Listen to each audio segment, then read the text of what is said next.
FightSaga.com and Halftime Pizza proudly present WAWR Week Radio Chats with ring announcer and commentator Joseph Heron.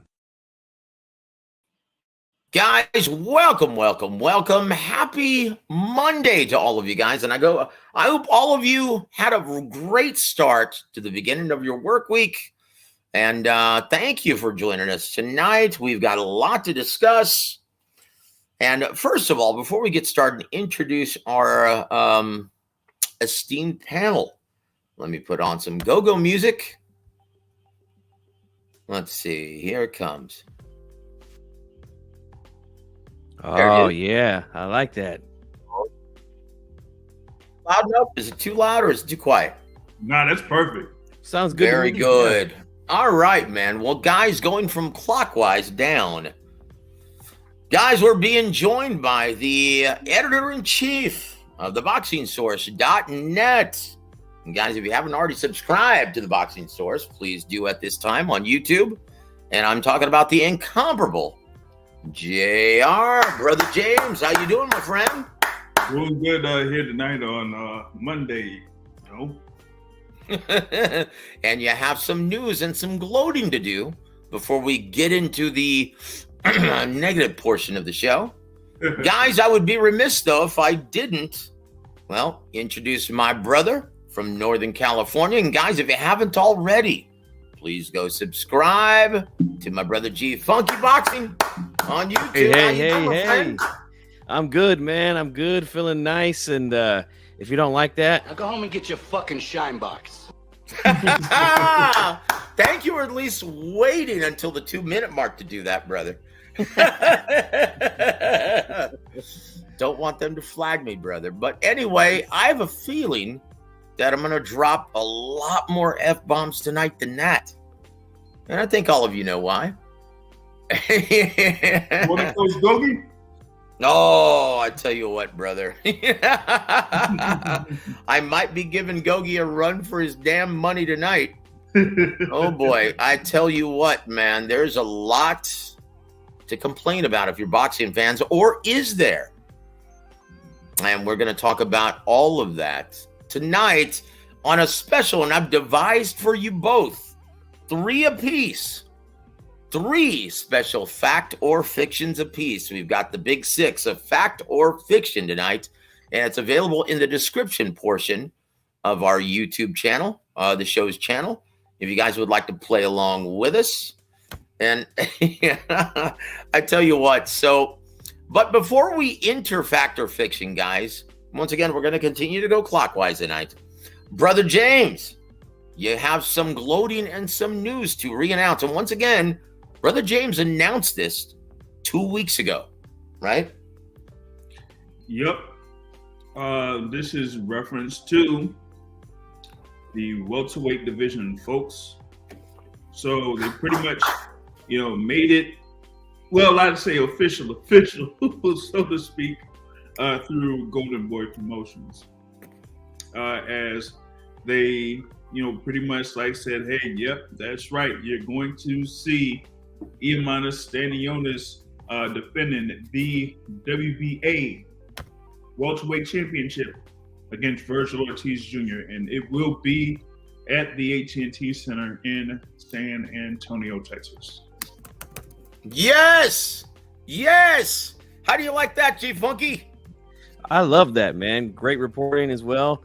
And I've been looking forward to seeing my man Virgil Ortiz back in the ring, and especially against Stanionis, which I think is a fantastic matchup. Can't wait to see it, and glad to hear that the young man is doing better and that they've discovered what the issue is, and hopefully they can take care of that, and we can see Virgil at full strength here in the biggest fight of his career, Now, you mentioned something as it was a matter of fact, but have they indeed determined what was causing the what's it called? Rhabdomyolysis. Yeah, rhabdomyolysis. Yeah. Yes, thank you.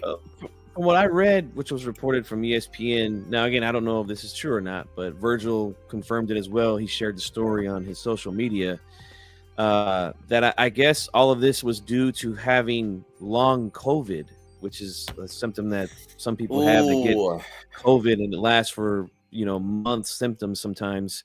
I think he said he had it at least 3 times since COVID hit 2020. Wow. So yeah, I think he said he's seen a specialist, which I believe was in Fresno, California, if you can believe that, here in my neck of the woods. So that's what they say it's from, and they discovered it. So I'm hoping that everything's going to be fine with the young man. Let's pray that that's the case. Wow, I tell you what. Let me ask you something, James. I don't know if you're a conspiracy theorist, but you think he actually took the vaccine? I don't know. You don't have to go there, brother. That was in jest. I can confirm nor deny that. Brother, Ching Yao. That's a bunch of nonsense, guys. And once again, let's just pray that Virgil Ortiz has indeed identified what the culprit was and gets it rectified very soon. And sounds like he has. Thank you for the news as well, G Funky.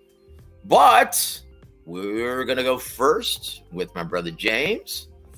Are you ready, my friend? Are you ready for fact or fiction, brother? Round 1, let's go. Here we go. Number 1, fact or fiction. Now, once again, guys, if you don't know the rules of this, I'm going to state something, a prediction. And both of you guys have to state whether or not it's going to be fact, proven to be a fact, or fiction. And you have to explain why or why not. Right? So here we go. Number 1, Steven Espinoza will refuse to financially endorse any WBA sanctioned title fights from this point forward until the whole Rollie, Borroso, Puello, Davies mess is rectified. Fact or fiction, brother? That's fiction, because there's something down the pike coming that will involve the World Boxing Association in the middleweight division. And that will involve Erislandy Lara and Danny Garcia. And yep, both of those fighters were involved in previous fights in the Barclays Center. Lara versus Spike O'Sullivan, and Danny Garcia main evented a fight there against Jose Jr., Benavidez Jr.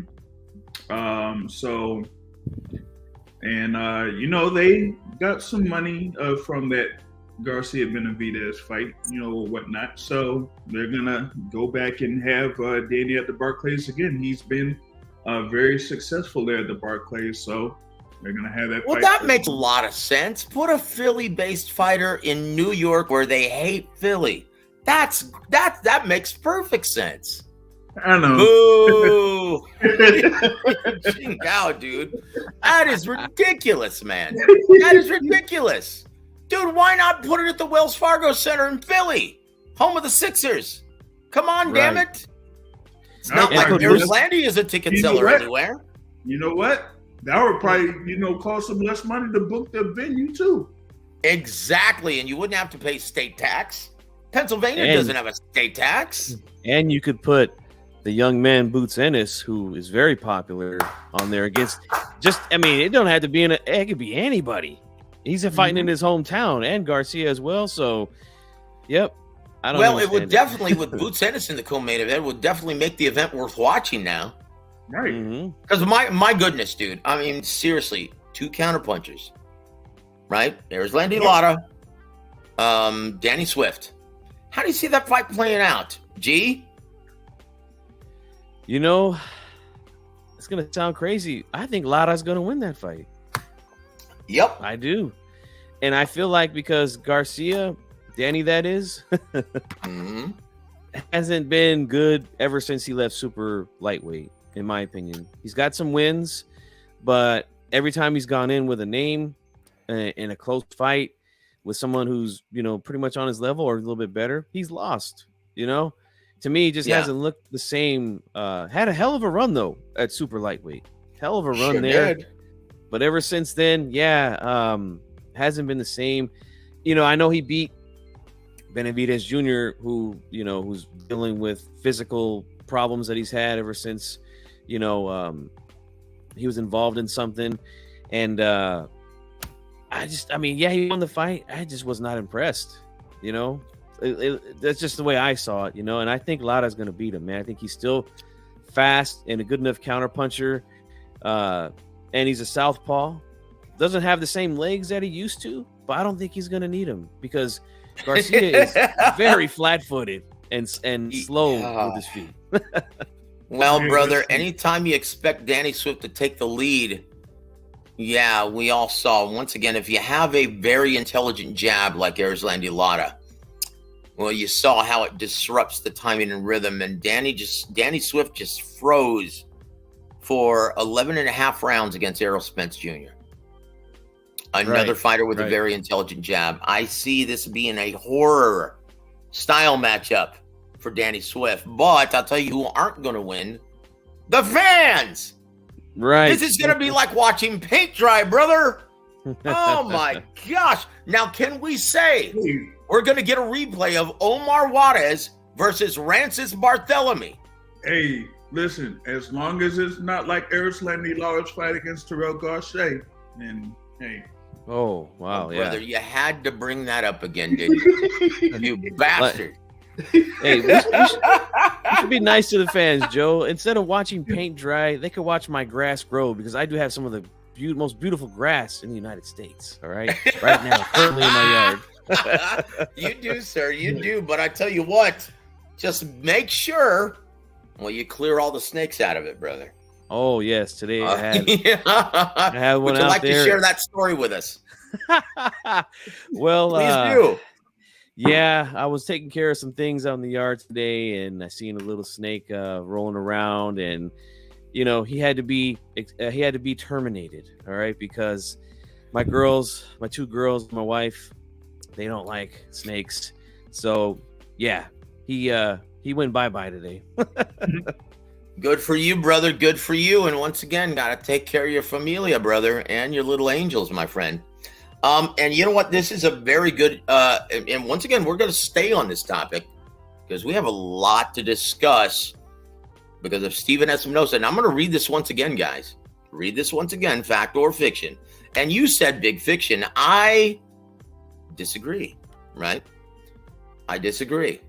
And once again, you said, this fact or fiction, the initial prognostication was Steven Espinoza will refuse to financially endorse any WBA sanctioned title fights from this point forward until the Rollie Borroso Puello Davies mess is rectified. And you said fiction, and I'm telling you, well, this is just my hunch, that it's going to be a fact, and we'll go into that, right? After we say say hello to several of our friends in the chat. Let's say hello to Mr. Jesus M. Saludos to you, my brother. Thank you for always being here, my friend. Thank you for supporting the show.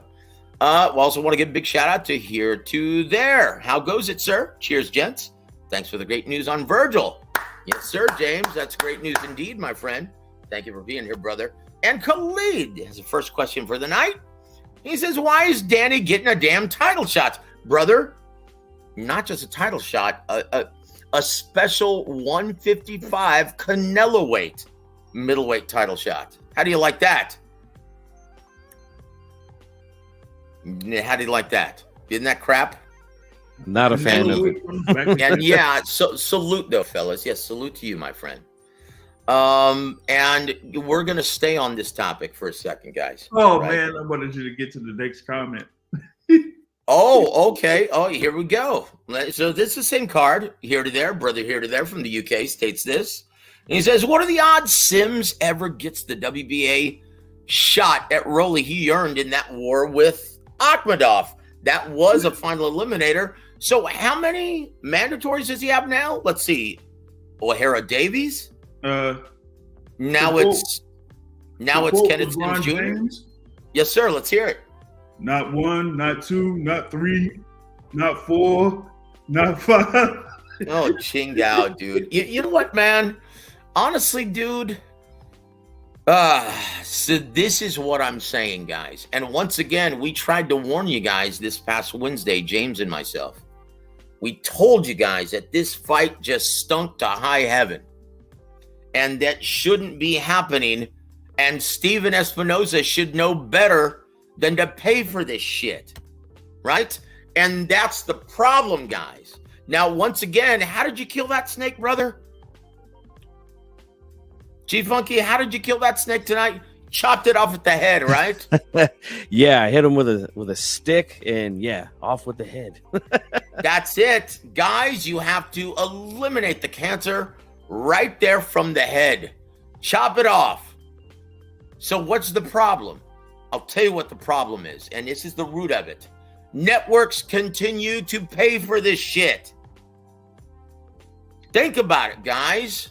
Once again, if you're acclimated with the business of boxing, there is no matchup unless the networks are willing to pay for it. And if they're not, the promoter will indeed scrap it and come up with one that they like. This is what made Lou DiBella such a great network executive for HBO Boxing, and it made that platform a titan within the industry. They were the biggest mainstream recognized platform of boxing for decades. And why is that? Because Lou DiBella was a strong enough guy and a savvy enough boxing guy, not just an attorney learning on the job. He was also, once again, this is what made Lou DiBella such an anomaly within the industry. Because networks, they like to hire attorneys so they can go over contracts and make sure that the network is protected by the verbiage within the contract. I know this for a fact, and I learned this from Don. It just so happened that Lou DiBella was a lifelong boxing guy, right? He was a savvy boxing guy, and that rarely ever happens. So was Ken Hirschman. So he understood what was a good matchup and what wasn't. And when someone tried to sell him a shit matchup, he would hold their feet to the fire and say, no. You get me something better than that. I'll tell you what I want. And if that means you having to work with your mortal enemy, Bob Arum, then so be it. Because if you don't give me that, then guess what? Find another network who are going to pay for these prospects to get some airtime for your prospects, right? We're not going to give that to you unless you give us this. And up until this point, Showtime and Steven Espinoza were doing a great job making sure that it was a quality product. Until when, James? Until what happened that changed things? You can say it. You can say it. He just, I say, well, in this particular point, he just bowed down to just having filler cards, man. Look. I'll tell you what changed, G-Funky. What changed was the success of Davis versus Garcia. Oh my gosh, they finally had a massive pay-per-view commercial hit that made the network happy. Oh yeah, Al, man, you can put on whatever you want now. Yeah, we're fine. Honestly, brother, I pray that that's not the case.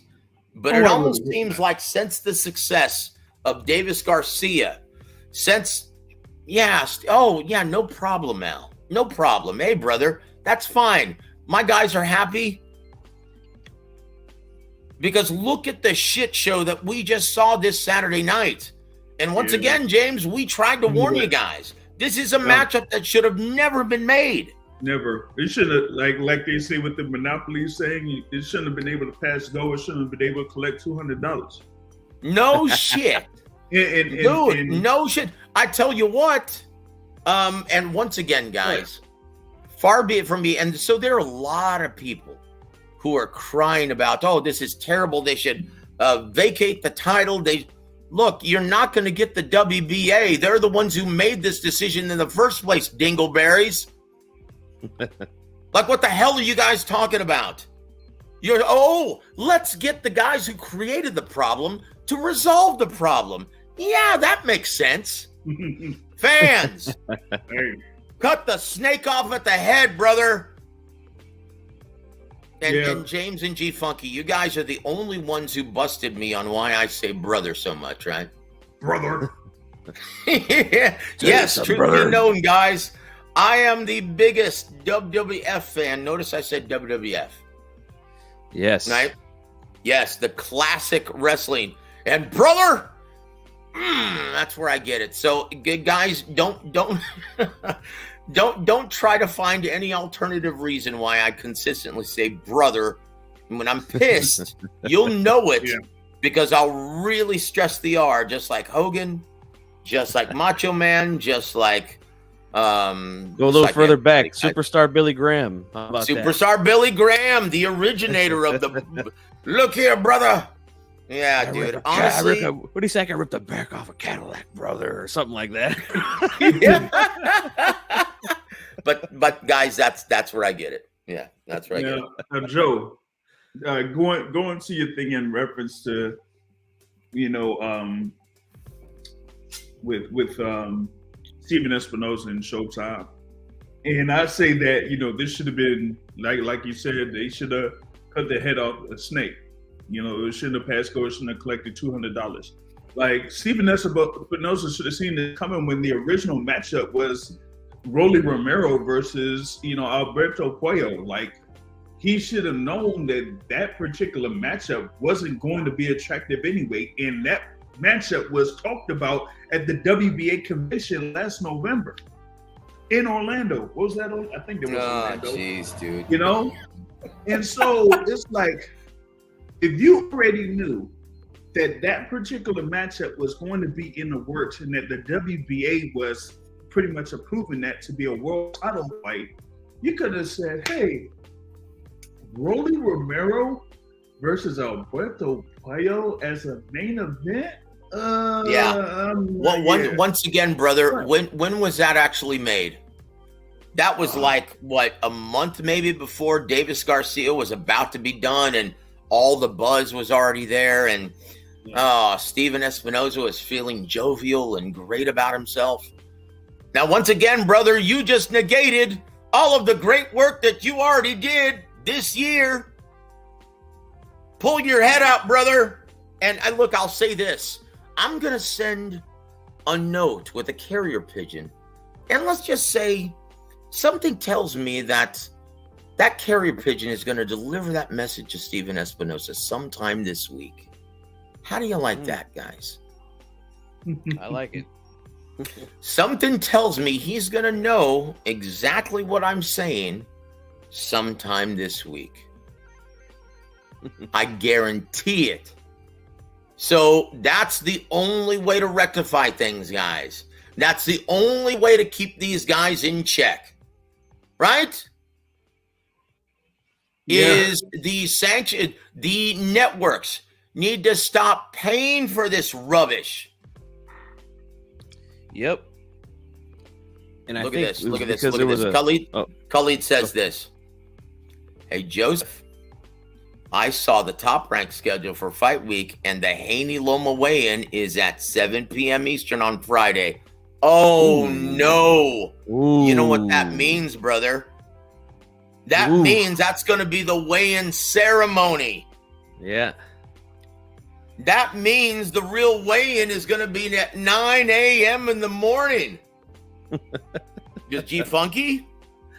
When are weigh-ins on the West Coast at 4 p.m., brother?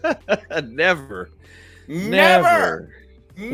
for a fight of this magnitude. Khalid, you are the bearer of bad. I thought I was a bearer of bad news, brother. You know what? What's funny is because there's, we know that Haney's having, trouble making 135, at least by the way he looked at the weigh-ins with George Kambosos. I recall another guy who really struggled. I mean, much more than Haney to make the weight that he was fighting at, is Julio Cesar Chavez Jr. Now, when he fought Sergio Martinez, that weigh-in was around the afternoon time. I remember because I got my ass home from work on time to see it. And he looked like a dead man on the scale. But you're right, Joe. This is probably going to be the ceremonial weigh-in and not the actual weigh-in for the fight. I know it is, and once again, I'll confirm it tomorrow. Okay. But if it's not, wow, that's big. Well, I'll tell you what. Hold on real quick. Hold on. Stuttering Johnny Blaze. Johnny Blaze, you remember who he is, right, guys? That's Ghost Rider. Come on now. Stuttering Johnny Blaze says, that just proves we're not the bosses of boxing. Stop with the narrative, bruh. Brother, I'm just telling you what I know to be true. Once again, let's rewind my statement. When did Steven Espinoza start okaying this rubbish? After the success of the pay-per-view with Davis versus Gervonta, or Gervonta Davis versus Ryan Garcia. Who made that giant event a huge success? Was it the sanctioning organizations? Was it the fighters? Was it Showtime? No, it was you, brother. It was the people who bought it. The real bosses of boxing. We determine everything. Look, if everyone purchased Haney versus Lomachenko, and it did say, let's say all the diehards decided to pay for this thing on Saturday, which they're not. Let's say they did. Okay? Let's say it does at least 500,000 to 600,000, right? That'd be huge. What would they do? What would they do if the fight's competitive? What would they do? Hey, this could be a rematch. Mm-hmm. Brother, your dime determines everything in this business. Right? Mm-hmm. That's it. So cut your shit, brother. Stop with the narrative, bruh. Brother, I'm telling you what I already know. The real bosses of boxing are the fans. You determine everything through ratings, ticket sales, and pay-per-view sales. That determines everything. Why do you think Stephen A is sitting on his throne going, oh, yeah, no problem. We'll let him be the jester for the evening. Amuse me, little man. That's exactly what's going on, brother. And let me tell you, the only way this is going to stop is if Steven Espinoza refuses to pay for this dog shit. That's it. And that's what leads me into my second fact or fiction. G-Funky, you ready, brother? Yes, sir.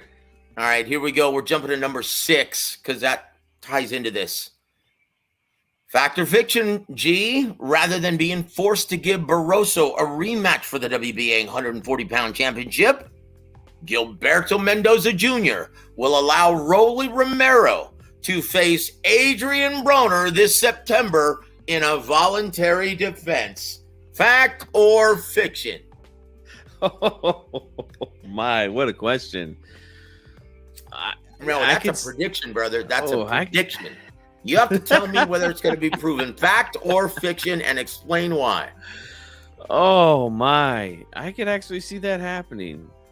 Well, unfortunately, I can too. So I'm gonna lean towards fact. That could happen. Yeah. Oh gosh, if he whips, well, what's his name? You were at the press conference, James, when you were in Vegas. What's his name? Bill Whitebread. What's his name? Bill Hutchinson. Bill Whitebread Hutchinson. Bill never made $1 in this business. Hutchinson. Yeah. Okay. AB. I do you see him, James? Now you were up close and personal with Bill Hutchinson. Uh-huh. You're probably more familiar with him now than either G or myself are. Uh-huh. Do you think Adrian Bronner is any trouble? Was it June 8th? When is it? When is this? Was it June? Yeah. June, yeah, it should be June 8th out there in Miami. Something like that. It's in Miami, yeah. Yeah. So, yeah, Bronner shouldn't have much trouble with that. And on this thing in reference to that particular fact of fiction, you talk about a quote-unquote get-out-of-jail-free card for both of those fighters, that would definitely be it. One, Bronner would have a chance to fight for a world title, and two, Rollie Romero would be, in a position to fight a named fighter of sorts. Oh boy. But I think but if it does happen, that would be the clear definition of Don King's famous phrase, "Only in America, baby." Oh, Chigal. Hey, brother, what'd you think of his press conference when he started with all that political rubbish? Oh man, I ain't even get into all of that because of what happened in the actual press conference that was supposed to happen. I didn't really pay attention to this one. I didn't. Oh, geez. Yeah, you know what? And here's a good question, James, and it's for you too. Does Davies have a legal case here? He does. And what are the chances of that getting rectified in a timely manner before he celebrates his next 2 birthdays? Ain't no way, man. And talk about, this fight between Rollie Romero and O'Hara Davies should be made within 120 days. Yeah, good luck with that. Good luck. Hold on, dude. This idiot is back. Apparently he wants some more shit, right? Fucking dipshit Yimmy says these 3 bitches sold their integrity for a PBC press pass, and Ring IQ is exposing all media sellouts. Oh, Ring IQ exposing all media sellouts. Now, Yimmy, I can understand why you're on that channel and you love that. And I know why, because you probably agree with 99% of that dimwit, what he says, which tells me that he doesn't know shit just like you. Is that entering in the medulla tonight, brother? Is that making any sense to you, you dipshit? You dumbass? You know nothing twat. Is that getting through to you, brother? So guess what? I'm going to block your stupid ass, right? Go fuck yourself. And there's the first F-bomb. There it is. Once again, guys like him aren't interested in learning more about the business. They merely like to try and go on platforms that actually allow these dimwits to speak. And why? Because they're not interested in learning more. For all intents and purposes, dipshits like Jimmy truly believes he's a boxing expert. And to his defense, compared to his next door neighbor or the woman standing behind them in the grocery store, they probably seem like one. But unless you've been in the business, brother, for any substantial period of time, you don't know shit. So stay on those forums, those fan-driven forums that are praying for the demise of a specific platform, hoping and thinking that would be great for the health of boxing. Brother, you guys are idiots who don't know shit, who like to sit around in a circle jerk and curse out Al Heyman. That's it. So go join your circle jerk of nerds. Dumbass. Yeah, we don't play that around here. What a dipshit, dude. And you know what? I've always been cool and respectful for that dumbass. I have always been respectful of that idiot. And he wants to talk to me that way? Brother, what have you ever done in this business? Have you ever even been to a local gym? Have you ever interviewed a prize fighter? Have you ever even talked to a real trainer? Have you ever done ring announcing? Have you ever done commentary? Do you know anyone in this business? No? Well, then keep on sucking the nutsack of your brother Ring IQ. That's the last I'm going to say about it. I'm going to say something in reference to this thing where you said, has he ever been to a gym? I know that he hasn't been to a gym, especially any of these whole high-profile gyms, right? Because if he actually was, then he really shouldn't say anything criticizing any fighter under any banner, because if he knew any better, all that stuff really is just fan babble. If you really knew the sport, you would know that all that stuff in reference to these quote unquote factions is just all BS. Oh my gosh, brother. It's just trash. And once again, I hate to do that, guys, on our time, right? Because this is everyone in the chat. This is us. This is our time together, right? Mm-hmm. And this is just wasting and encumbering our valuable time together. So let's move on and talk about something a little more productive. And Khalid has the beat. Yeah, dipshit IQ is the leader of the anti-PBC fan club. How can anyone take that dude seriously? The only people who don't know any better.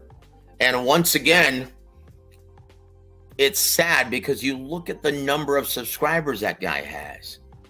Okay? You look at the number of subscribers like channels like Dante's Racist Nation. Okay? You look at that fraud who claims to be a Harvard graduate, Fanon, or whatever the hell his name is. He just celebrated achieving over 100,000 subscribers. Those guys are the biggest problem within the diehard fan base. They espouse ignorance, guys. And if you want to know why promoters and networks no longer listen to diehard fans, those guys are the culprits, because they espouse ignorance and nonsense. Why do you think no network executives, no promoters like to come on and talk to the fans any longer? Why do you think that is? Because it's nothing but just espoused ignorance. And I draw the line from this point forward. I will never entertain the idea of going on any of those forums ever again to discuss things with any of those guys. Never again, guys. So there it is. There it is. An outlaw. Ring IQ has a very good boxing channel. Well, then go visit that one, brother. You're in the wrong channel. You're in the wrong channel then, dude. You're on the wrong channel. Go visit that one. Because that's just nonsense and noise. Now, what does my brother Ryan from Gems, Boxing Gems call them? Channels like that? House husbands of boxing? Wow. You know that shows Real Housewives of Atlanta and shit like that? Right. He calls them house husbands of YouTube.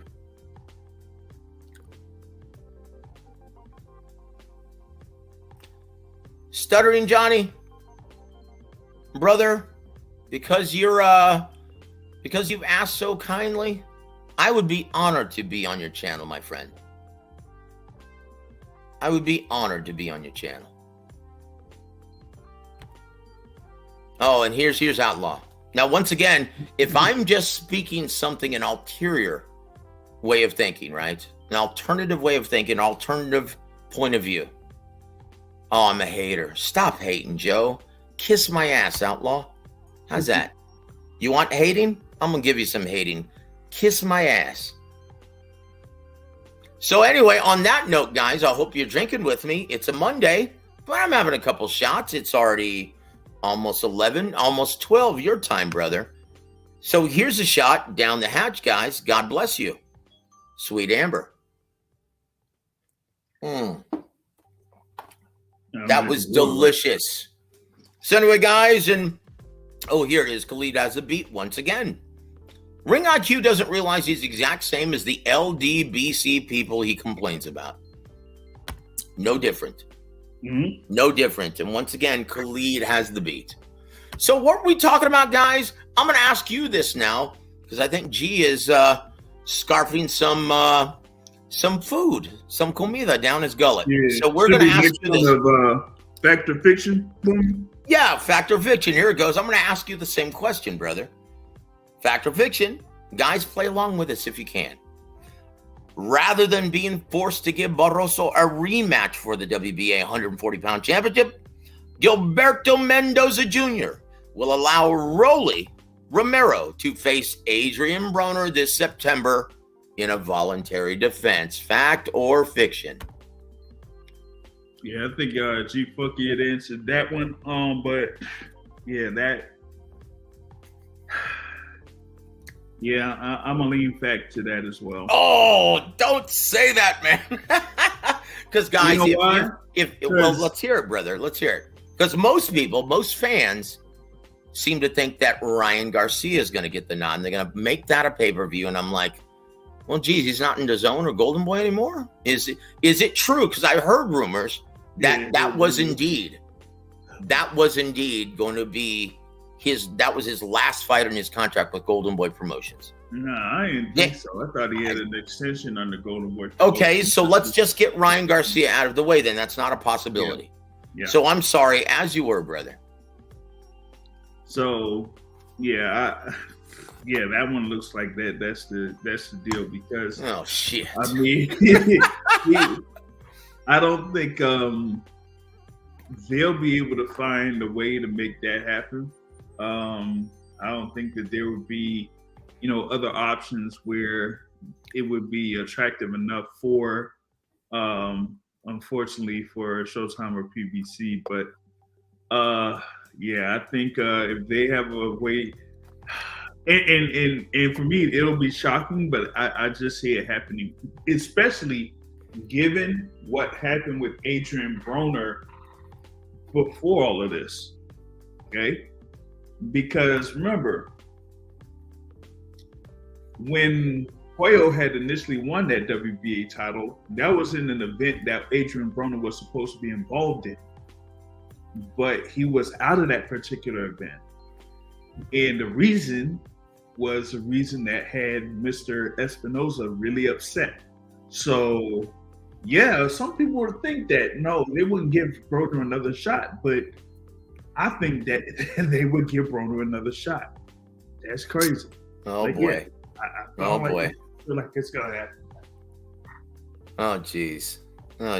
You know what, guys? And once again, we want to welcome our brother Sly attendances to the program, and thank you for the $5 super chat, my friend. God bless you, brother.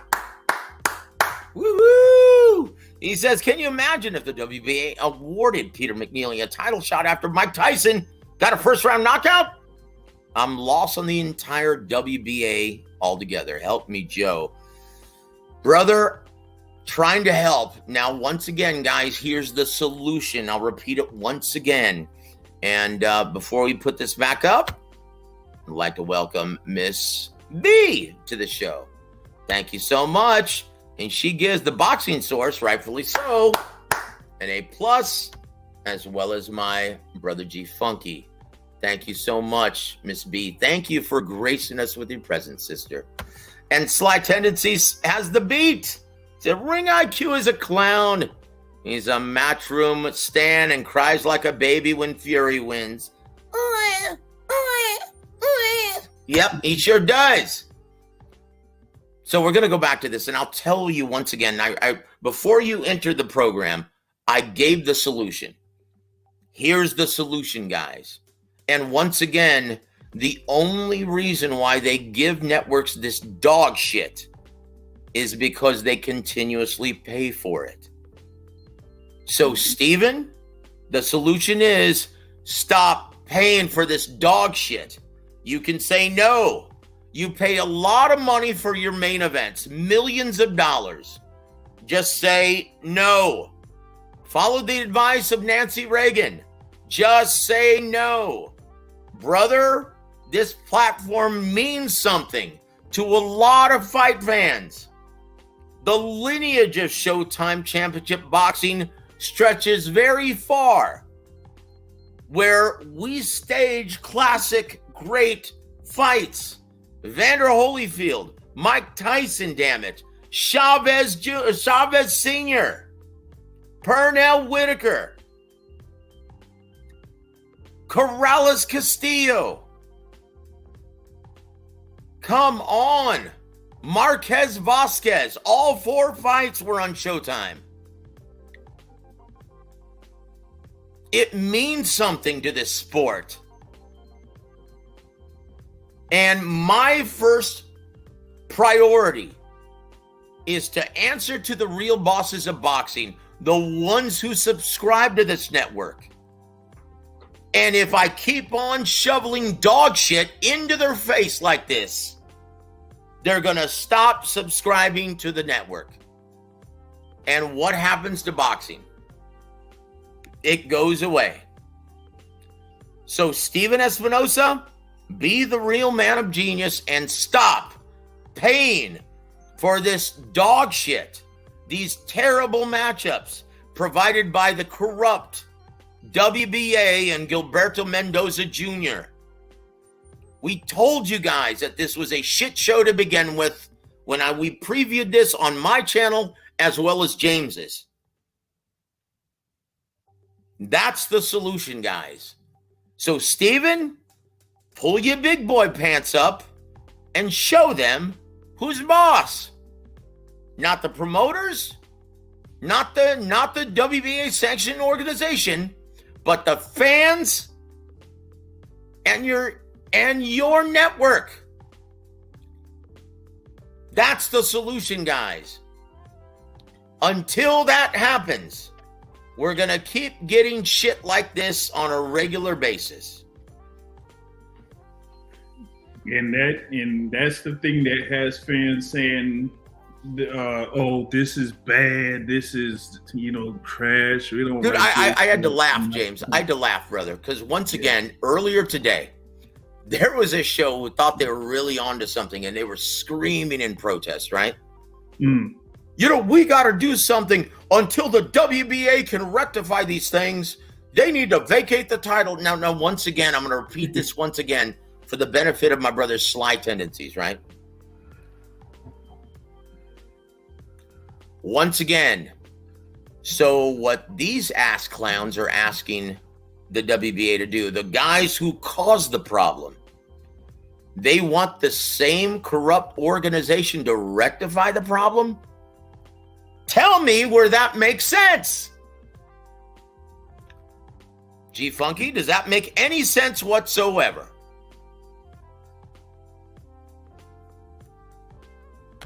Oh, he went back. Oh, I'm sorry. He's still munching. I'm sorry. My apologies, guys. Yeah, okay. No problem, guys. James, tell me where that makes sense. It doesn't. Not at all.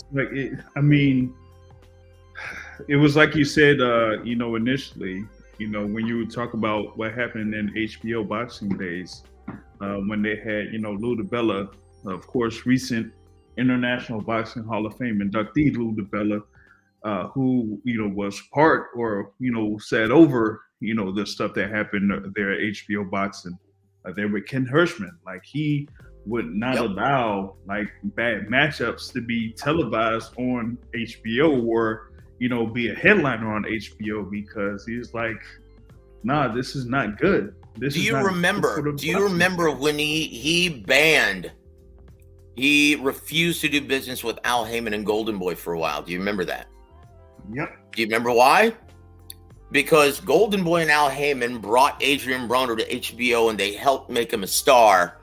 And what did they do? Because he wasn't signed a contract, they moved him over to Showtime for more money. Yep. He goes, you know what? We're not in the business of making stars for the Showtime platform.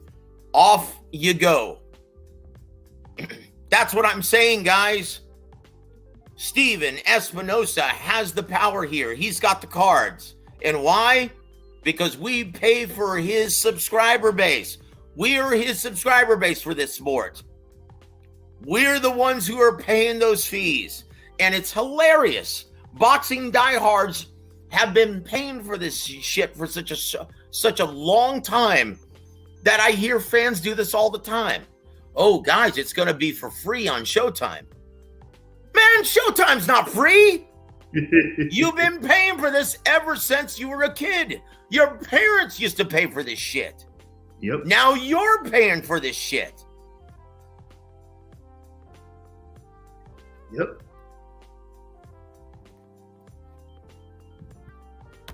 Okay, here it is. As the bosses of boxing, shouldn't we have the power to rectify the Barroso's robbery? Yes, you do. Don't tune in. Send the message that way. Once again, if you're crying about it, that means you actually indirectly care.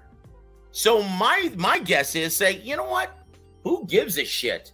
That was a nothing fight. The WBA title doesn't mean a damn thing. And guess what, brother? I'm getting ready to put my money where my mouth is. On this show, as well as my articles, I will from now on, Johnny Blaze, refuse to acknowledge the WBA and any more title fights, and I'll do my best to try until they get their shit together. I will do my best to try and encourage all of my brethren in the media to do the same damn thing. My advice to you is, as a member of the real bosses of boxing, do the same damn thing. Refuse to acknowledge the WBA and any of their bullshit title fights. Do your part and I'll do mine, brother. I'll put my money where my mouth is if you do as well. There. How do you like that? How do you like that, Johnny Blaze?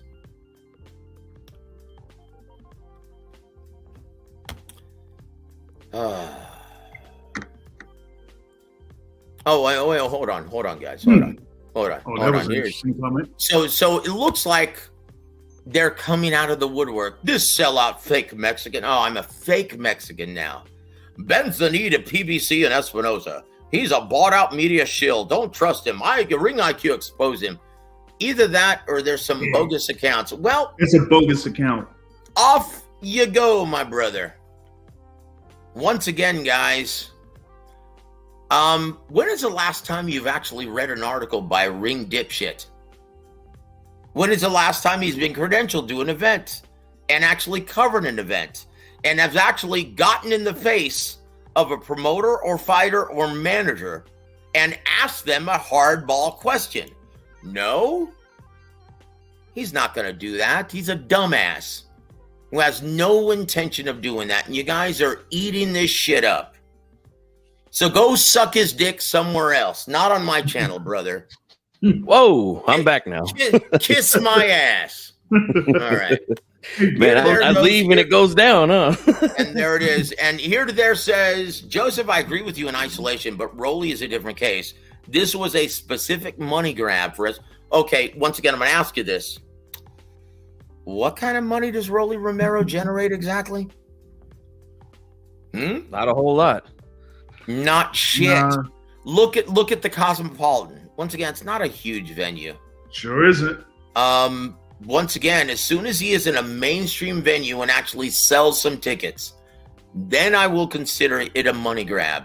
But once again, who's it benefiting and who's it making money for? No one.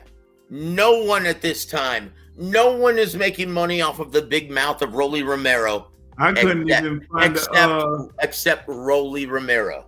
I couldn't even find the purses for that particular fight. Because it wasn't shit, brother.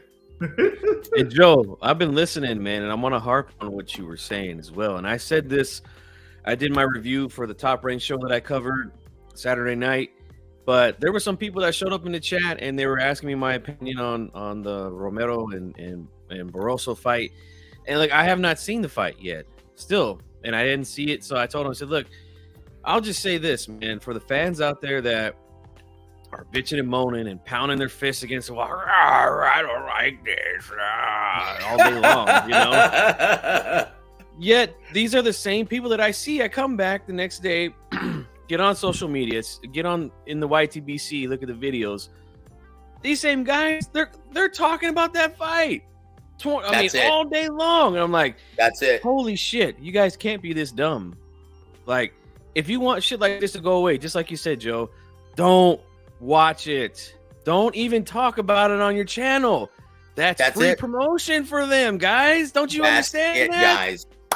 Oh my gosh. Like, but let's talk about it all week long and trash it all week long. And then let's watch it when it comes on. And then let's trash it again after. Like, holy shit. That's it, brother. That's it. Thank you. Ding, ding, ding. Big winner chicken dinner. Yes, guys. Now, once again, my peeps and myself, I'm willing to do my part. In any article that I write from this point forward on this show, from this point forward, I will refuse to discuss the WBA, the corrupt Gilberto Mendoza Jr., and any of their bullshit sanction fights. I promise you that. In fact, I'm going to put out an article encouraging everyone to do that same thing tomorrow. And then that will be the very last time you'll see a written word by myself on the WBA and the corrupt Gilberto Mendoza Jr.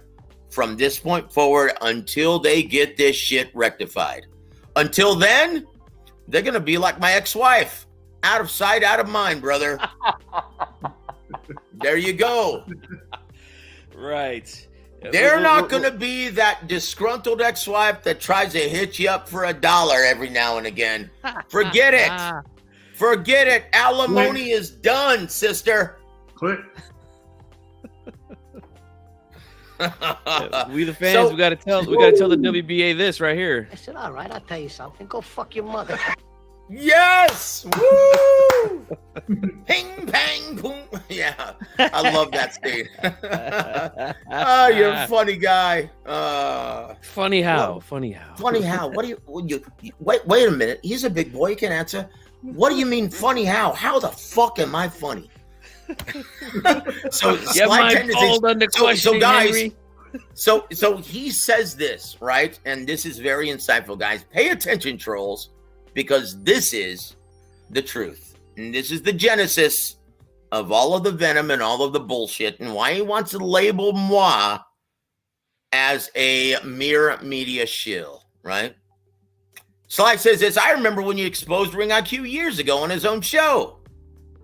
And there you have it. There you have it. I called him out for being a fanboy and a know-nothing twat that prefers one platform over another. And I said, brother, you don't know shit. That's why you actually don't go to any events. Don't ask any hard questions at any promoters or fighters or managers. You sit on your fucking couch, all 5'5" of you. Now, once again, guys, this is the same dipshit who claims to be from another planet, and you guys suck his nutsack. Right? And it's true what they say, guys. The saying is true. Little man, huge ego. Well, hey, little man, get up off your couch and go to a fucking event. Yeah, I don't understand the being a fan of a promotion. Like, I can never wrap my head around that. I don't think I'll ever be able to. Once again, he's such a fanboy and he has such a hard-on for Al Heyman and Showtime that if I say anything fair, he perceives that. And all of his minions perceive that as me being slanted one way. No, I seen it. That's what dipshits they are, man. I tried to get you guys together on my channel to talk about it, and I was going to moderate the conversation and everything. But yeah, a lot of the people that follow him jumped in and stuff like that. And look, I've done work with Ring IQ. Like, I personally don't have an issue with it myself. The only problem is, like, I disagree with the whole let's go after PBC all the time. Like, I'm and then support Matchroom and DAZN. Like I just can't do that. I'm not that type of fan to say, yeah, let's destroy this other promotional company and pick up this one. Like, I just can't do that, man. Look, guys, for the longest time, and once again, platforms, they're the lifeblood of boxing. They're the ones who pay for these expensive main events. They're the ones who give these promoters these invaluable TV dates. But sanctioning organizations? Shit. Brother, there's a good reason why a lot of people within the business have been floating around this sentiment. And it's spot on, brother. And you've heard me say the same thing for years. Sanctioning organizations and belts don't effing matter. If anything, they water down the distinction of being a champion. With the amount of belts that they flood the market with, How the hell are any mainstream and casual fans who don't live within the boxing community, how are they supposed to know who the legitimate champion is of any one division? Is that making any sense? Yeah, they ask, if you ask a casual fan right now, who is the heavyweight champion of the world? They couldn't tell you. Yeah. So guys, if you truly believe that a fight only matters or matters more when there's a title attached to it, then you guys are the problem. Do your part, guys. Understand, do you really need Daryl Peoples or Gilberto Mendoza Jr. or Paco Vercel or Mauricio Suleiman? Do you need them to take you by the hand and to tell you who the best fighters in any one division are? Do you need them to tell you who the best fighters in any one division are? Well, then why do they even matter? Yeah, unfortunately, in today's boxing, sanctioning bodies are worth a dick, and they don't do shit for the sport. I'll just say personally for me, because, I competed in sports in high school and I'm a very competitive guy. Like, the goal was always to be a champion, So, like, I do give guys credit that go after the belts and try to collect them. But yeah, like you said, unfortunately, the sanctioning bodies have just been awful. And they all need to go, man. I mean, I'm good with just one belt like it used to be. I say at the most 2, and then we can get the unification between the 2 champions, but that's at the most, But other than that, yeah, these guys don't do shit for the sport. Nothing. They just tax these hardworking fighters. Yeah. Show up holding a damn belt that means absolutely nothing. Oh, okay. Hold on, guys. This is great. And I want to welcome my brother, Peter Von Arx, to the show. Peter, welcome to the program, sir. He says, short people got nobody. Short people got nobody to live. Yes, sir. The great Randy Newman. Yes, sir. Randy Newman. Yes. You got a friend in me. Yep. Randy Newman is a genius. Great songwriter. Genius songwriter. And he's in the Hall of Fame for every good reason. Look, the slide says this. If you got to bring people down to bring yourself up, then your arguments aren't good enough. Yes. Yep. Sir. Yep. That's it. Thank you for being the wise sage tonight, Slight Entities. Speaking of wise sages,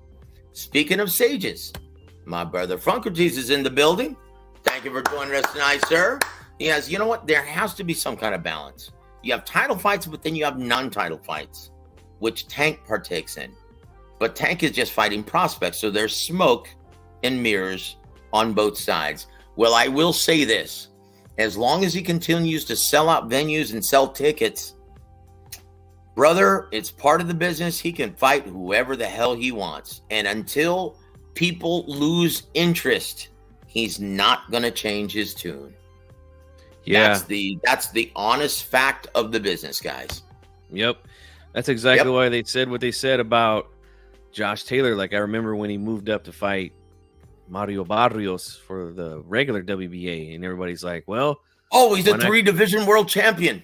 Yeah. And then people were saying, well, why not fight Josh Taylor, who's got the real belt, And then Ellerby, look, I don't agree with it. I don't like it. But what he said was, it's true. Doesn't make sense. Let me tell you a story regarding Mario Barrios in San Antonio. Once again, I love him and I love his entire team, his family. They're good people, right? But that doesn't change the fact that he was never a legitimate champion, right? Mm-hmm. Once again, I love the guy and love his family, but it's funny.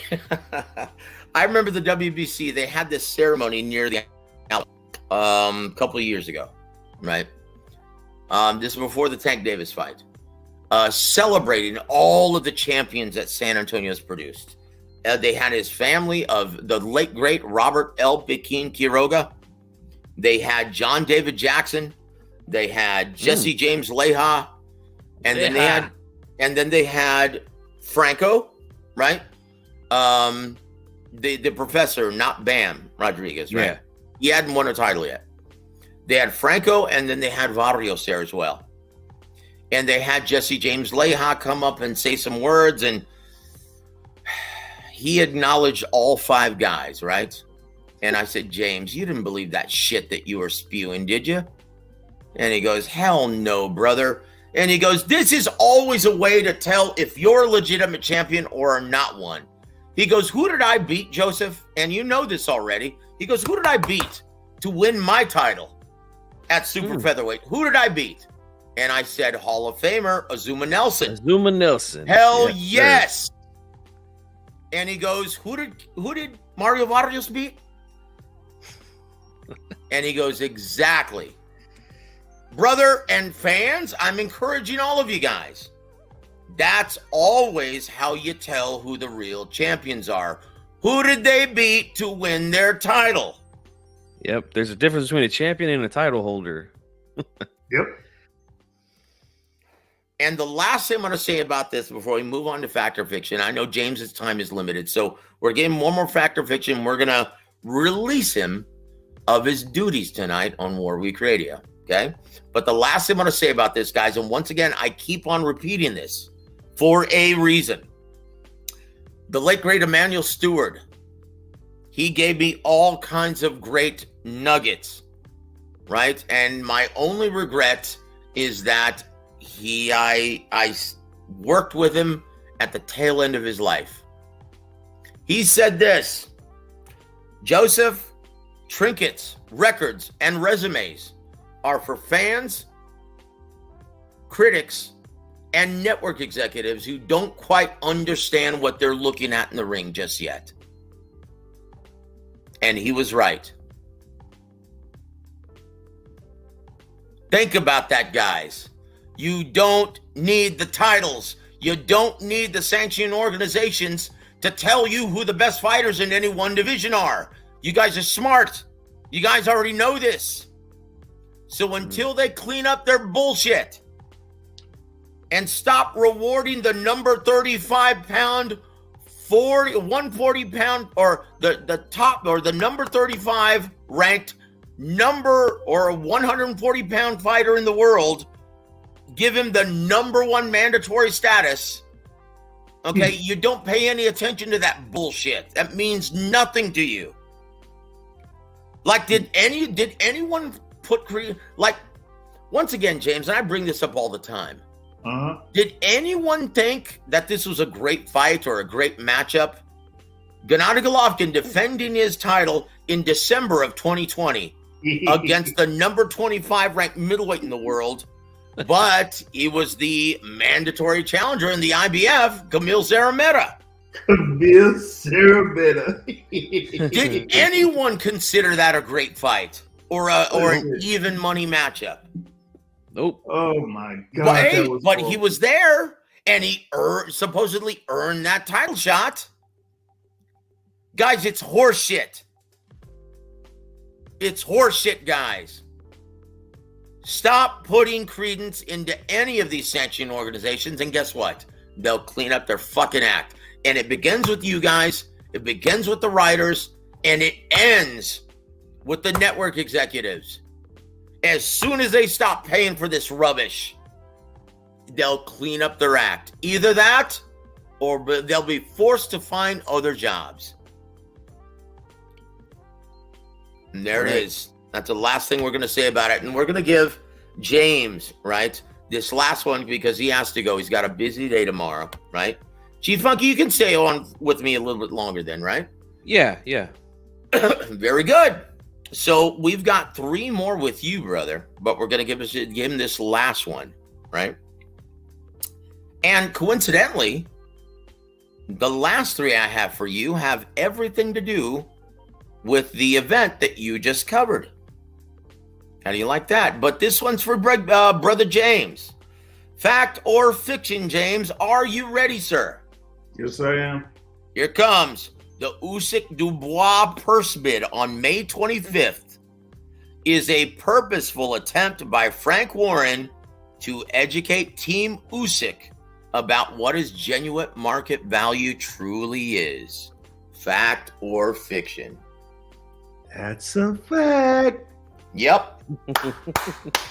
I can't believe, Brother James. I've spoken with writers who think this is an attempt for them to extend this process out further. Oh, just because they want Daniel Dubois more time to become healthy. Wrong. There's no coincidence, guys, that Frank Warren not only represents Daniel Dubois, but he also promotes Tyson Fury. Mm-hmm. He wants Alexander Usyk to understand what he's worth in this damn business. And what's the only way to do that? Just show him in a purse bid. That's it. And he is going to prove that whole little rant from Tyson Fury where he said, Usyk, you absolute shithouse. You pure shitbag. And once again, it's a damn shame, guys. I love Alexander Usyk. He's one of my favorite fighters. Yeah. What's not to like? In the ring, he's absolute class. He can do it all. And he's such a character. What's not to love? Right. But, and once again, my days of sticking up for the Eastern Europeans for all of their, and then once again, I fell for it. Hook, line, and sinker. All of this bullshit that they would mutter. Oh, yeah, well, you know, the Eastern European fighters, they subscribe to a greater ideology. They're more purists. They care about legacy. They care about championships. They make about making the best fights. They care about everything about the health of the sport. Bullshit, bullshit, bullshit. As soon as they get a taste of that long green, they turn into whores. Once again, what was Vadim Kornilov? Oh, well, that was not a serious offer. Really? For your fighter's non-ticket selling ass? That wasn't a serious offer? Kiss my ass, brother. You are no better. Your fighters are no better than the Americans that you criticize on the daily. So you guys can kiss my ass. And my hat's off to the incomparable Frank Warren for teaching this guy a lesson in business of boxing. James, do you have anything to add to that, my friend? And I think they had like a conversation. Like, remember, what was this, like a couple months back, where Frank Warren pretty much like talked with, either it was the manager talking about Argenis Klimas in reference to trying to make that fight with Fury and Usyk, and they basically got schooled in that instance. And so now here they are, they gotta fall back to having a fight made with Daniel Dubois, and now they're gonna really realize what his actual value is. Like, I mean, this is like he said, I mean, Usyk is a very talented fighter and things like that, but if you're not a draw anywhere, then it doesn't matter what you think your value is. This is not much different than when the Klitschko's dominated the heavyweight division. Like, you had Klitschko, at least with Vladimir Klitschko, with his 10 or 11 year reign, but you had all of them fights in Germany or whatnot. And that's right. And why were they held in Germany, James? Because he couldn't really make money anywhere. That's it, brother. That's it. So where G Funky, where does Usyk, where is he a ticket seller, and where does he actually make money? Where is he the A side anywhere in any matchup? Once again, you pair him up against Deontay Wilder, is he A side? You pair him against Joshua, is he the A side? You pair him against Fury, is he the A side? No. I'm going to go down the list. Even Joseph Parker, is he the A side anywhere? Nope. If those two guys have to fight, guess where you're staging that fight out of necessity? Australia or New Zealand? Yep. Zhilei Zhang. I'm going to go on. Where do you put that fight, brother? Oh, he'll be fighting in Beijing. That's where that fight That's it. That's it. Once again, it's not that difficult to figure out, guys. It's not that difficult to figure out. Unfortunately, after receiving those, he's suffering from what I call now Terrence Crawford syndrome. When you suffer that, when you suffer under the ether and have experienced those inflated purses, guess what? You have a skewed sense of market value. Well, this is Frank Warren saying, nope, that's not how it's determined. And once again, going back to my argument, right? Who are the real bosses of boxing? Okay, and why are the fans the real bosses of boxing? Because we determine the market value of each and every fighter through ticket sales, ratings, and pay-per-view sales. Kiss my ass if you don't like it. Mm-hmm.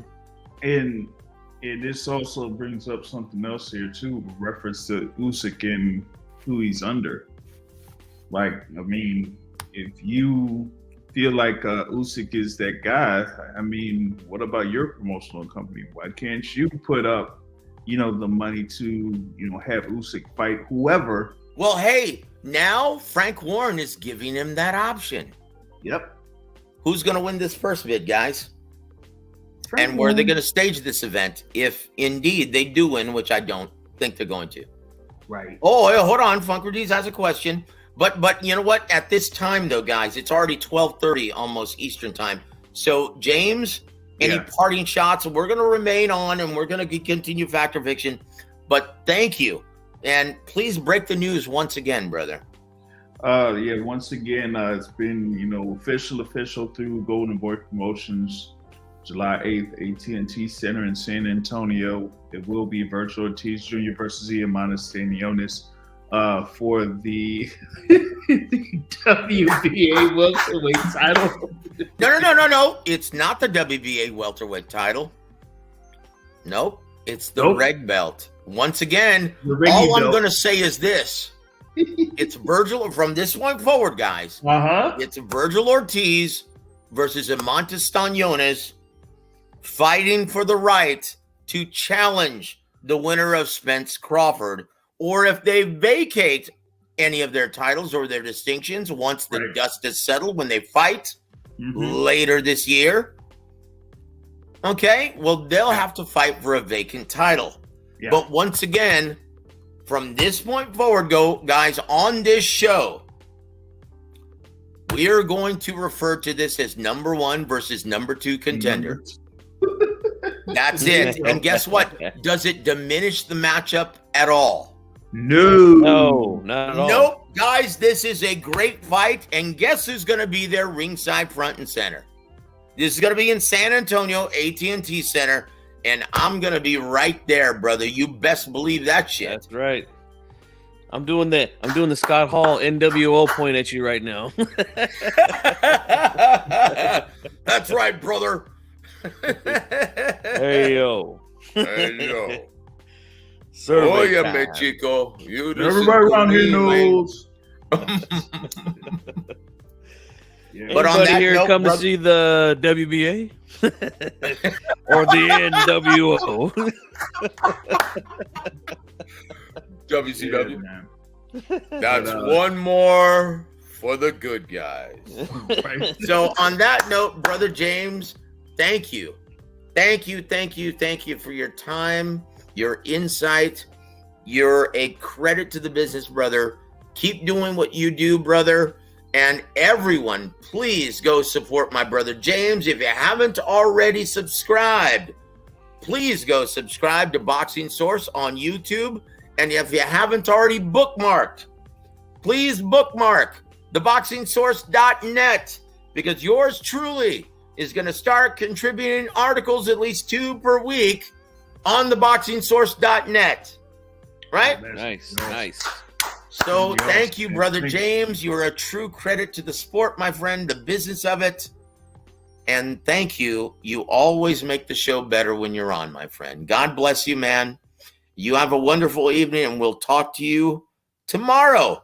And he's going to help co-host my show tomorrow with Coach Ronnie Shields. Guys, stay tuned for that. That's going to be amazing. And we get to hear Ronnie Shields do Factor Fiction. How do you like that? Yep. So look forward to that. Thanks to you, the Joseph, and shout out to you, G Funky, man. Catch y'all later. God bless right, you, brother. my friend. Have a Have a good good one. evening.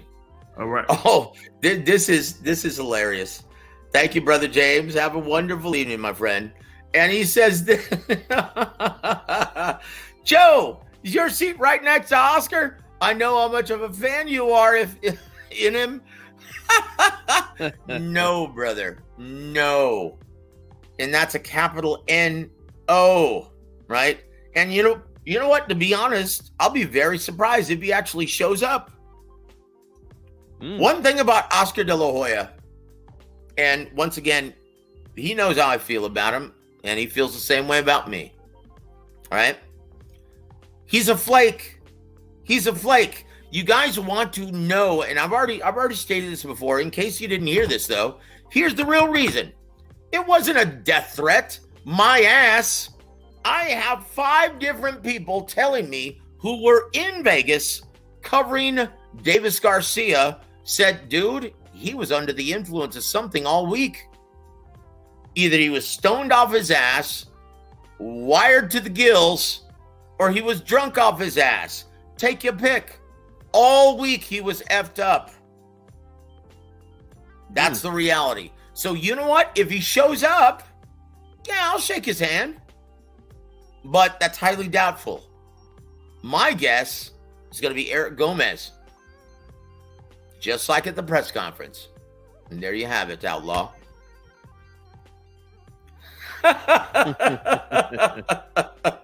Oh, brother.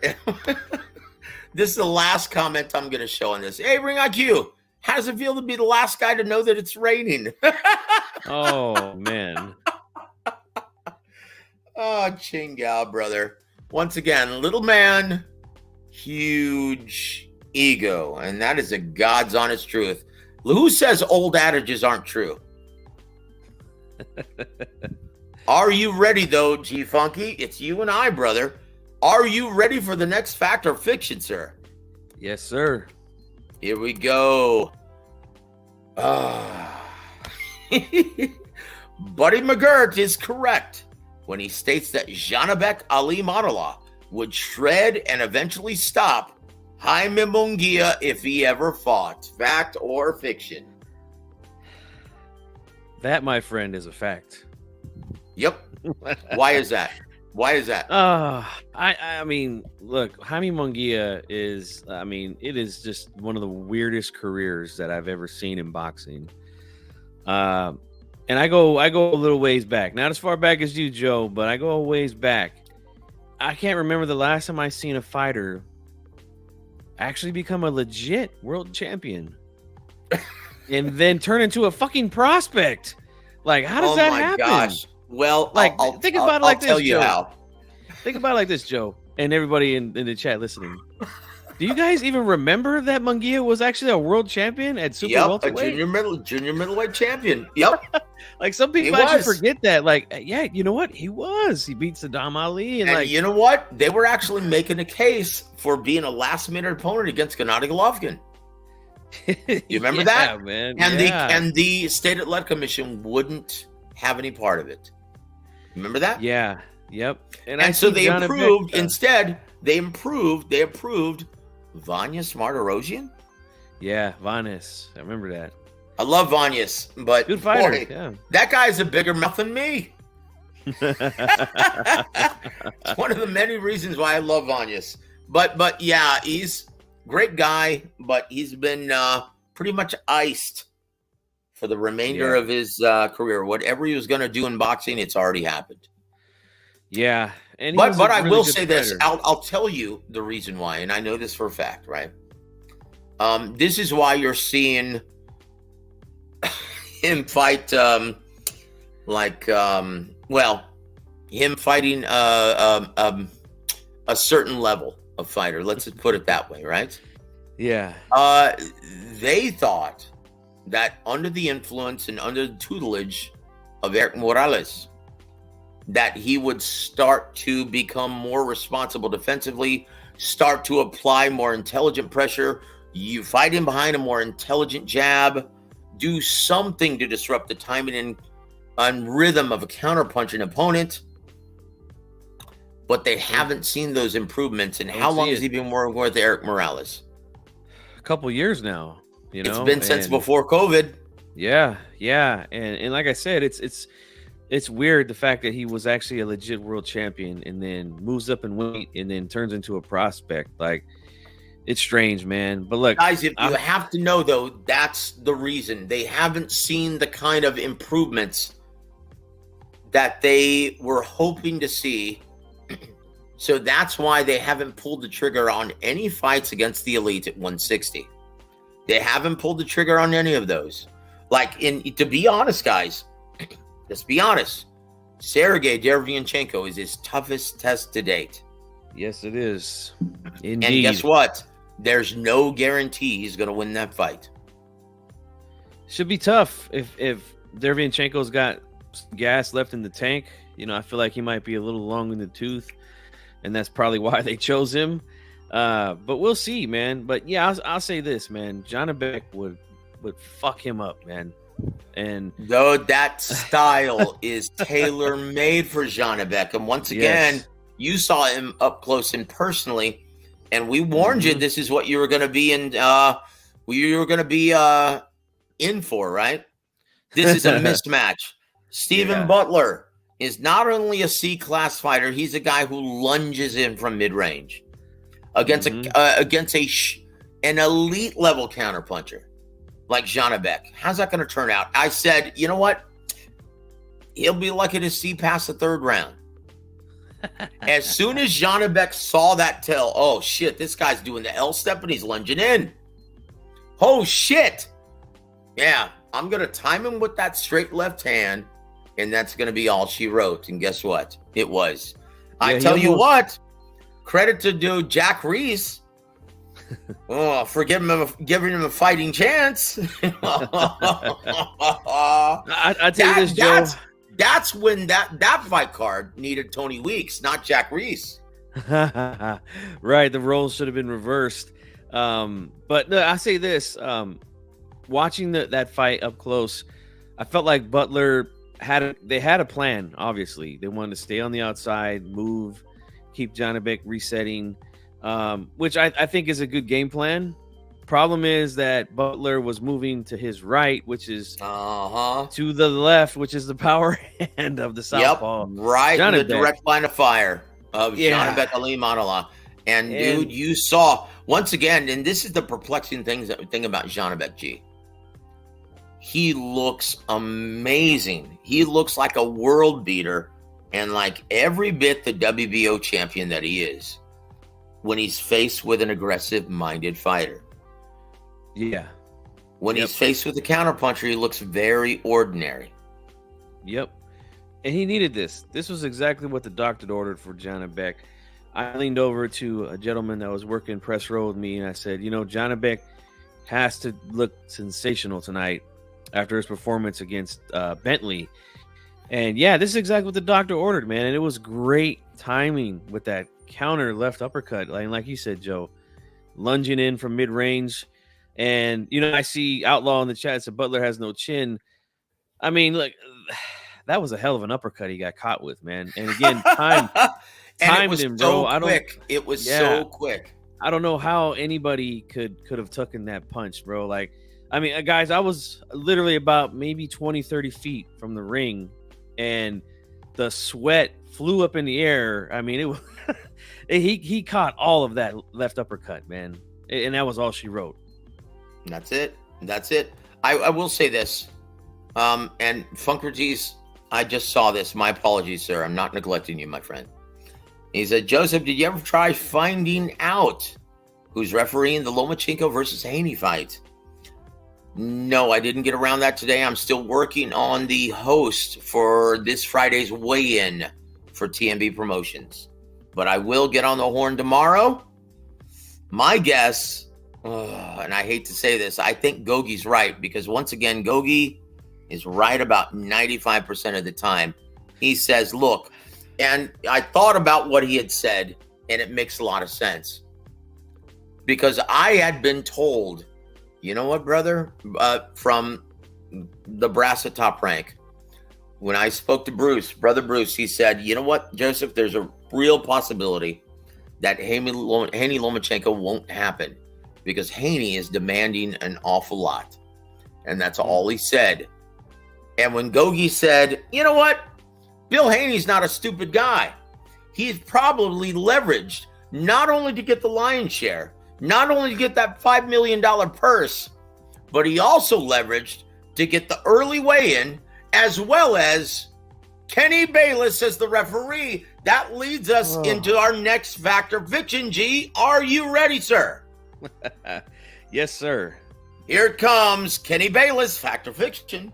Kenny Bayless will be announced as the third man in the ring for Haney versus Lomachenko this Saturday night, and Devin will be allowed to weigh in at 9 a.m. on Friday morning.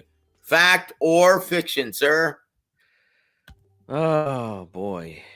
Well, as much as I hate to say it, I'm going to have to say it's probably a fact. And that's going to be, that means it's going to be an awful fight because Haney's going to come in again. He's going to outweigh Lomachenko by 25, 30 pounds maybe. And he's going to be hugging. I mean, look, if Kenny Bayless is going to be the referee, right? Haney might as well come in with the gi on because he's going to turn into Hoist Gracie in the fight. Okay, he is going to hug and hold and grapple all night long, and nothing is going to happen, and that's going to make for an absolute disaster of a fight, man. And you know, it would not surprise me if that happens. It would not surprise me if Bob Arum comes out and says exactly like he said with one of the guys that I liked from a few years back, Guillermo Rigondeaux, when he said, "This guy is terrible. I can't do nothing with this guy," you know? Yep. Well, look, guys, anything to make this fight happen. And once again, unfortunately, Vasily Lomachenko has been all too obliging. I honestly didn't think that this fight was going to make it past the finish line for these reasons. But apparently Lomachenko is so confident that he agreed to all of those terms, including giving Haney some of his own purse to make the fight a reality. He's a fighter. And, well, once again, Igor Klimas is way too obliging. But, hey, as a result, we're seeing the fight, guys. But, look, Funkertees, I will find out for sure, though, tomorrow or Wednesday. Please stay tuned for that. No, I'll find out for you, though, brother. I'll announce this, too, because, you know, I do award shows at the end of the year, and there's already a candidate for the Hoist Gracie Award this year on G-Funky Boxing. And that is one Mr. Caleb Plant, who held 66 times against David Benavidez in his fight March 25th. So I think if Kenny Bayless is indeed going to be the referee for this fight this Saturday, we will get a second candidate for the Hoist Gracie Award with Devin Haney. There it is. There it is. You heard it from G-Funky. And you know what? Once again, Khalid, you've been the sage here tonight, my friend. Right there, right by Slide Tendencies, he says this. You know, if Kenny Bayless is the ref, there's no point in watching the fight. Send a message. Send a message then. Don't order the fight. In my opinion, that very well could be a foregone conclusion. Right?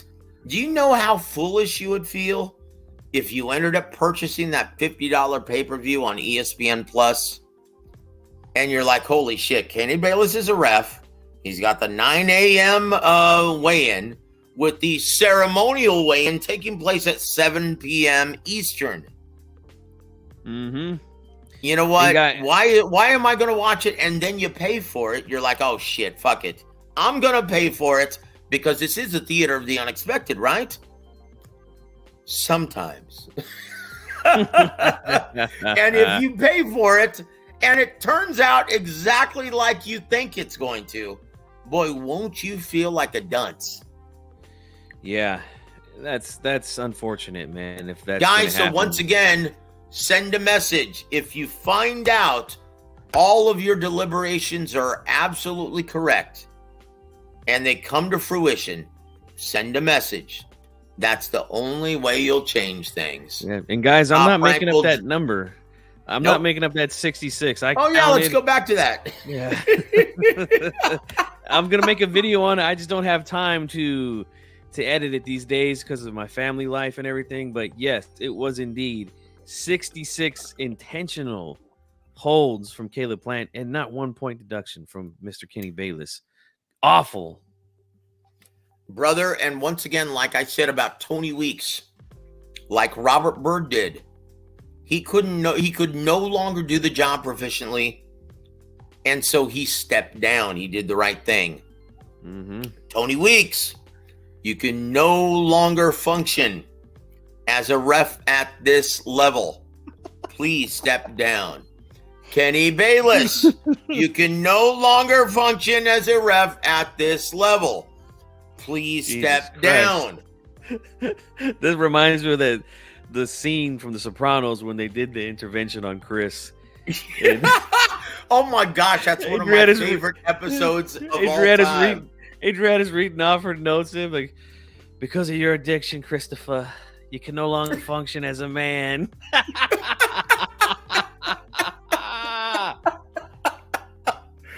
Oh shit.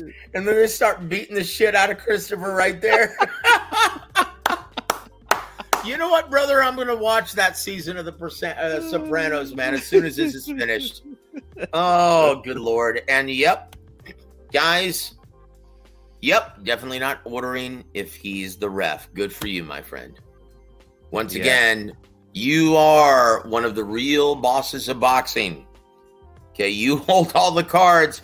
They don't give you any more of this shit if the fans, the real bosses of boxing, refuse to pay for it. That's it. Yep. And don't let some of these channels out here lie to you and say that that's the sweet science to reach out and hold. That is not boxing. Those moves are illegal. Oh my gosh. Look, guys. And G Funky's absolutely right. Bravo, man. Very well said.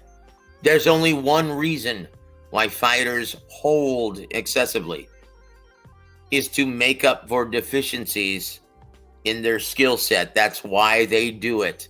One, they're hurt. Once again, they're holding on out of necessity to make up for deficiencies. Obviously, their legs aren't underneath them. Two, anytime you breach that perimeter and make your way on the inside, they're going to wrap you up like an octopus. Why? Because they're donut fighters and can't fight on the inside. They don't know how to defend themselves or provide any kind of offensive attack on the inside. So what do they do? They wrap you up like an octopus, blow kisses in your ear. Mm-hmm.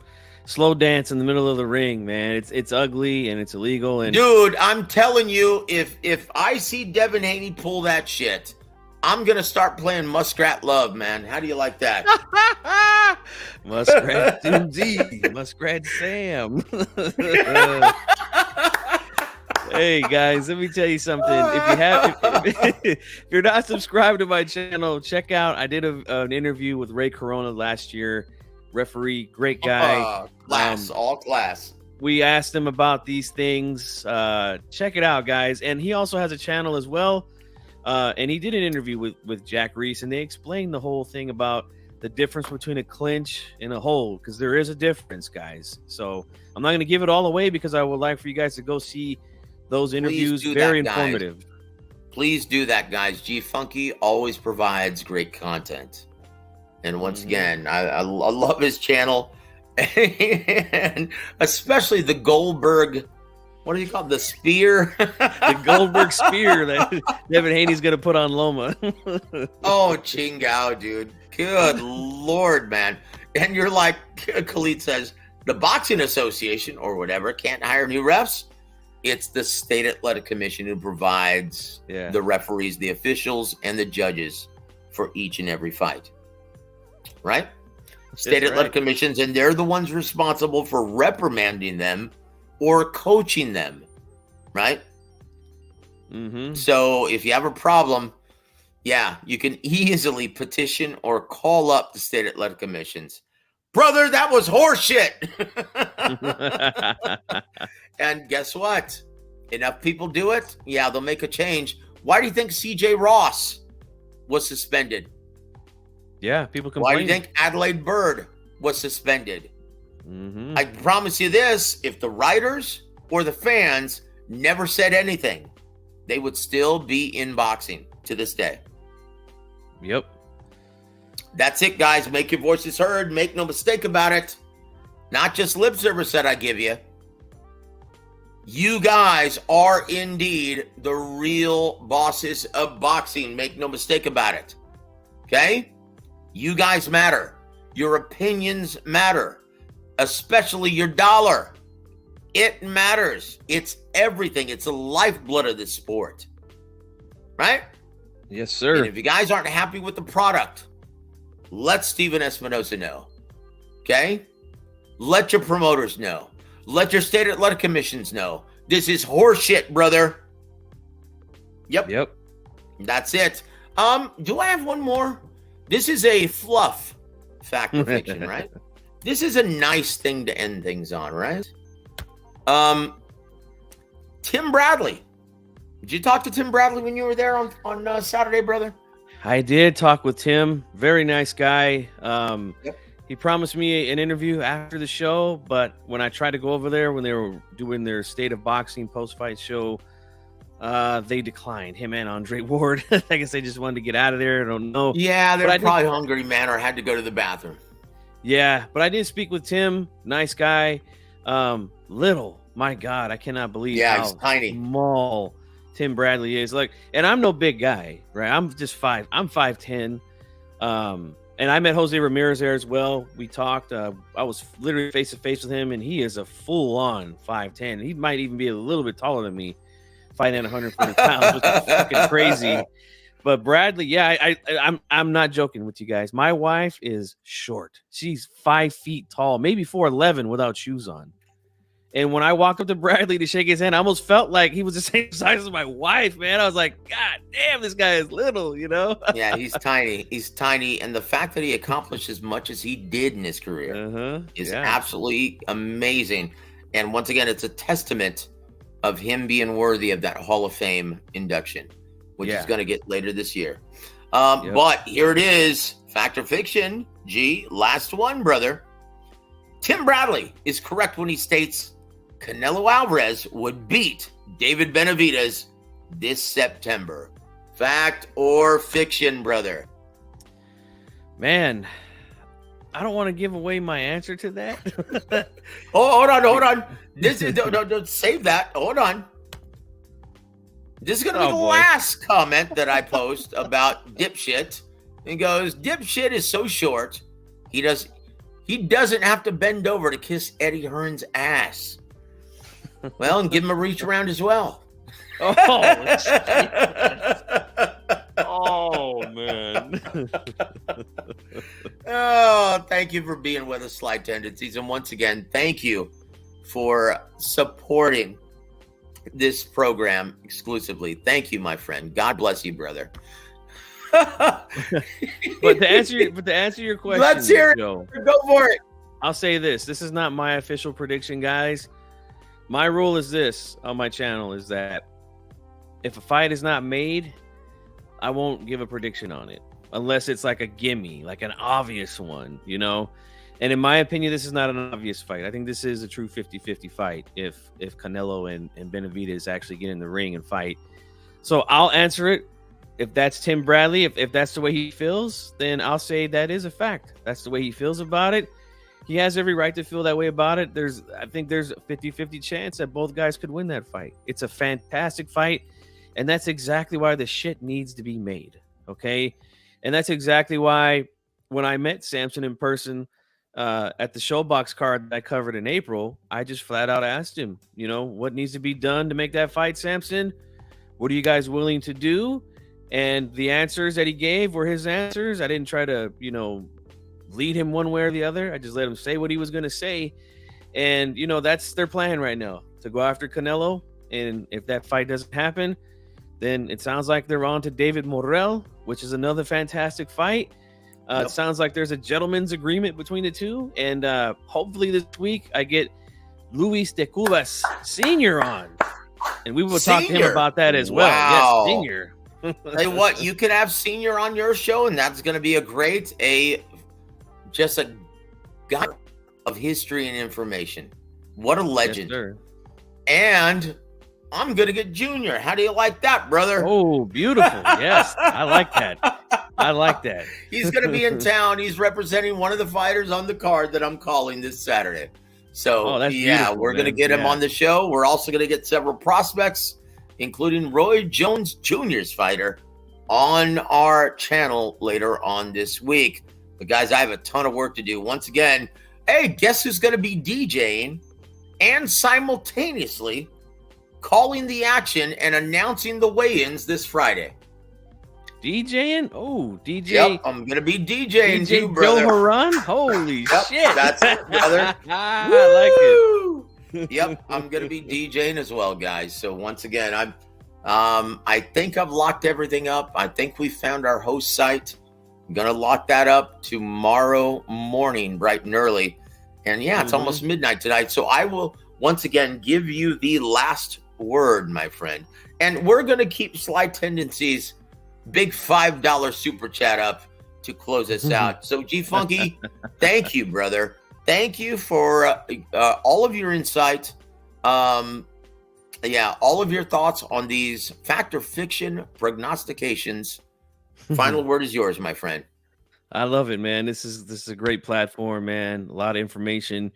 You know, trainers that come on here, they drop all kind of gems, man. So you guys should be definitely tuning in.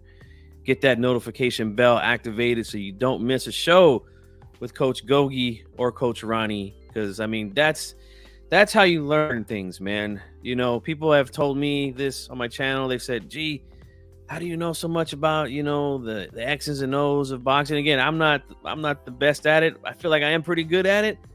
But I learned because I do two things, right? I shut my mouth and I open my ears.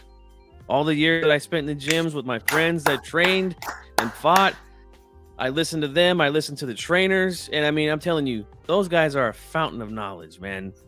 Nothing like sitting there in the gym, shooting the breeze with a trainer, man. It is the best thing. And that's why I like to get trainers on. And to answer your question, Larry, in the chat, I did meet Ishmael Salas at the Showbox card I covered. Did have a conversation with him. He didn't feel like going on camera because he had to fly down the next night for his fighter. See his boy get his ass whooped. Yep. Yeah. And then, but yeah, I am going to set something up with Coach Salas because he is one of my favorite trainers as well. Indeed. And again, like I said, all these trainers, fountain of knowledge, man. I love talking with them. I just did an interview with Joel Diaz, former trainer of Tim Bradley. We were just talking about Tim Bradley, but he used to train Tim Bradley. And check it out if you haven't, guys. And continue to support real boxing talk out there, guys. There's a lot of channels out there that do the garbage stuff. Support these platforms, guys. Do the best you can. Hit the like button. That's really one of the most important things you can do. That's what gets these videos spreading around for more people to see it. And continue to support this channel right here, War Week Radio. And great. Thanks for having me on, Joe. It was a great time.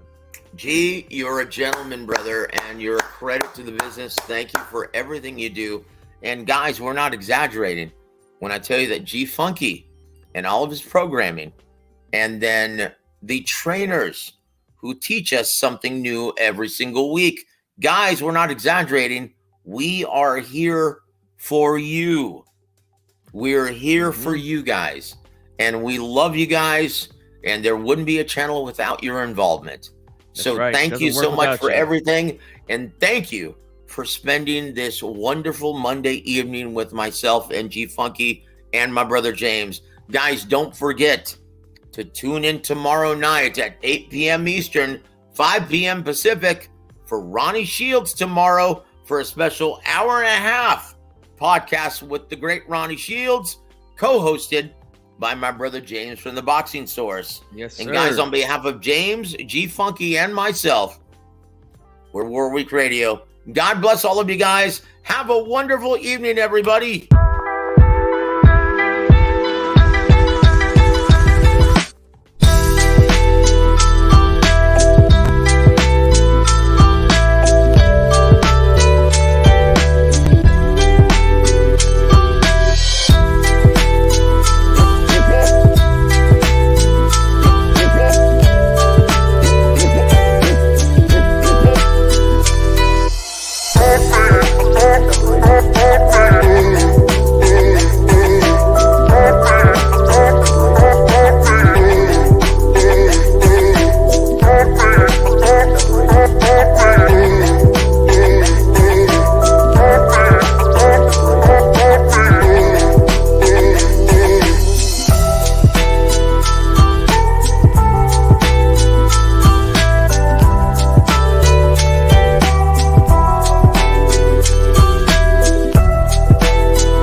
FightSaga.com and Halftime Pizza proudly present WAWR Week Radio Chats with ring announcer and commentator Joseph Heron.